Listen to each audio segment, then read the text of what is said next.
ஆண்டவராகிய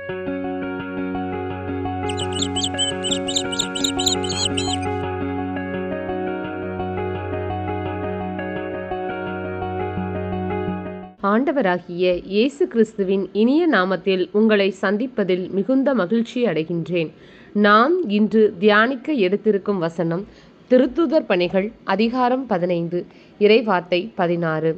இவற்றுக்கு பின் நான் திரும்பி வந்து விழுந்து கிடக்கும் தாவீதின் கூடாரத்தை மீண்டும் எழுப்புவேன், அதிலுள்ள கிழிசல்களை பழுது பார்த்து அதை சீர்படுத்துவேன். நாம் தியானிப்போமா? இயேசு கிறிஸ்துவின் அன்பிற்குரிய சகோதர சகோதரிகளே, கிறிஸ்து இயேசுவின் அன்பும் சமாதானமும் உங்களோடு என்றும் இருப்பதாக. நம் ஆண்டவராகிய இயேசு கிறிஸ்து நம் பாவங்களுக்காய் நொறுக்கப்பட்டு காயப்பட்டு உயிரை கொடுத்து மீட்பை பெற்று தந்தார் என்பதை நாம் விசுவசிக்கின்றோம். தவக்காலத்தில் கிறிஸ்துவின் பாடுகளை தியானிக்கின்ற நாம் அவருடைய பாடுகளில் நாம் உண்மையாய் பங்கு பெறுகிறோமா? அவர் நம் ஆன்மாவையும் உடலையும் பரிசுத்தப்படுத்த அவர் காத்திருக்கிறார். நாம் நம்மையே வெறுமையாக்கி நம் சுயத்தை விடுத்து அவருக்கு நம்மை ஒப்பு கொடுக்கிறோமா?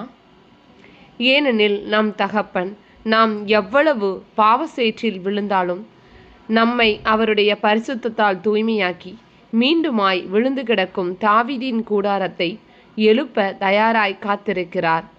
நம்மிடம் உள்ள கிழிசல்களை பழுது பார்த்து நம்மை சீர்படுத்த ஆவலாய் உள்ளார். அவரிடம் திரும்பி வரமாட்டோமா என அன்புடன் எதிர்பார்த்து காத்திருக்கிறார்.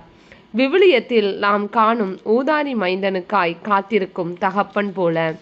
இதைத்தான் திருப்பாடல் 51:10 தாவீது ராஜா கூறுகிறார். கடவுளே, தூயதோர் உள்ளத்தை என்னுள்ளே படைத்தருளும், உறுதிதரும் ஆவியை புதுப்பிக்கும் ஆவியை என்னுள்ளே உருவாக்கியருளும் என்று அவர் கூறுகிறார். ஆம், தாவீது ராஜா இழிவான பாவத்தை செய்தாலும் கூட அவர் மனம் திரும்பி தம் இதயத்தை கிழித்து கொண்டு ஆண்டவரிடம் திரும்பி வந்தார். அவரும் அவருக்கு நிறைவான மகிமையை கொடுத்தார். ஆனால் புதிய ஏற்பாட்டில் அவருடைய சீடர் லூக்காஸை பார்த்தோமே என்றால் தம் பாவங்களுக்கு மனம் வருந்தினார். ஆனால் தம் சுயத்தை அவர் சாகடிக்கவில்லை. எனவே தம் முடிவை ஆத்மசாவாய் ஏற்றுக்கொண்டார். எனவே நாம் எவ்வளவு பாவம் செய்தாலும் நம் சுயத்தை விடுத்து இறைவனிடம் திரும்புவோம் என்றால் அவர் நம்மை சீர்படுத்தி ஸ்திரப்படுத்துவார். நாம் ஜெபிப்போமா? எங்களை அளவுக்கதிகமாய் நேசிக்கின்ற எங்கள் அன்பு தகப்பனே இறைவா, இந்த நாளுக்காக உமக்கு நன்றி செலுத்துகிறோம்.